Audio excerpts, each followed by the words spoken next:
প্রিয় সপ্তম শ্রেণীর ছাত্রছাত্রীরা, তোমরা সকলকে জানাই স্বাগত। আজকের এই ভিডিওতে আমরা আলোচনা করব ইতিহাস বিষয়ের একটি প্রশ্নপত্র নিয়ে। এর আগের ভিডিওতে ভূগোল বিষয়ের প্রশ্নপত্র আলোচনা করা হয়েছে, তোমরা ডিসক্রিপশন লিঙ্ক থেকে ভিডিওটি দেখে নিতে পারো। তোমাদের প্রথম ইউনিট টেস্ট পরীক্ষাটি হবে 15 নম্বরের, সময় থাকবে 30 মিনিট। ইতিহাস থেকে যে সমস্ত অধ্যায়গুলো পড়তে হবে: প্রথম অধ্যায় ইতিহাসের ধারণা, দ্বিতীয় অধ্যায় ভারতের রাজনৈতিক ইতিহাসের কয়েকটি ধারা, খ্রিস্টীয় সপ্তম থেকে দ্বাদশ শতক, তৃতীয় অধ্যায় ভারতের সমাজ, অর্থনীতি ও সংস্কৃতির কয়েকটি ধারা, খ্রিস্টীয় সপ্তম থেকে দ্বাদশ শতক। এবারে আমরা দেখে নেব একটি প্রশ্নপত্র। প্রথমে রয়েছে নিচের প্রশ্নগুলোর উত্তর দাও, 4টি। প্রতিটি প্রশ্ন মান 1 করে 4টি প্রশ্ন উত্তর দিতে হবে, মোট 4 নম্বর।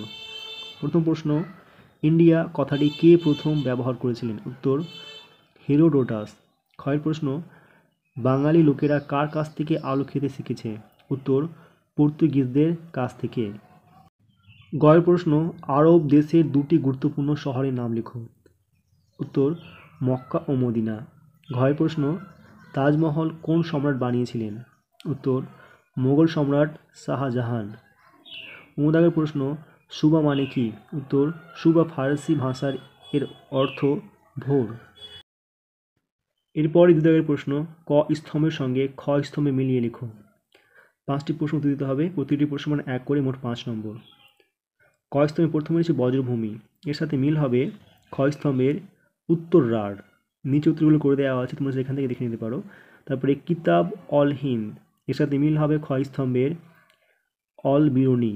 এবং 3 গঙ্গায় কণ্ডচল, এর সাথে মিল হবে খ স্তম্ভের প্রথম রাজেন্দ্র চোল।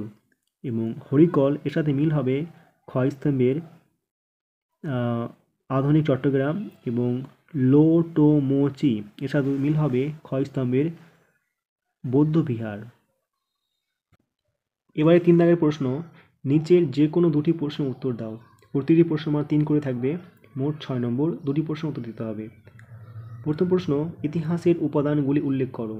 উত্তর যে সমস্ত বিষয় বা সূত্র থেকে ইতিহাস রচিত হয় সেগুলিকে ইতিহাসের উপাদান বলে।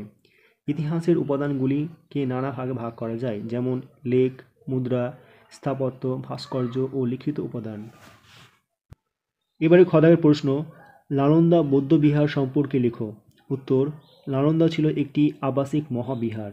এখানে ছাত্রদের বহু শয্যা বিশিষ্ট বাস কক্ষও ছিল।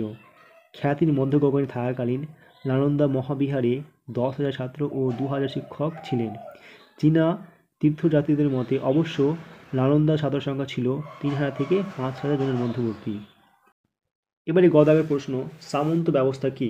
আলোচনা করো। উত্তর সাধারণভাবে সামন্ততন্ত্র বলতে এক বিশেষ ধরনের শাসনতান্ত্রিক কাঠামো বোঝায় যেখানে কেন্দ্রীয় শক্তির অধীনে বিভিন্ন আঞ্চলিক শক্তির বিকাশ ঘটে এবং কেন্দ্রীয় প্রশাসনের পরিবর্তে স্থানীয় ভূমি স্বামীদের হাতে রাজনৈতিক ক্ষমতা বিকেন্দ্রীভূত হয়ে থাকে।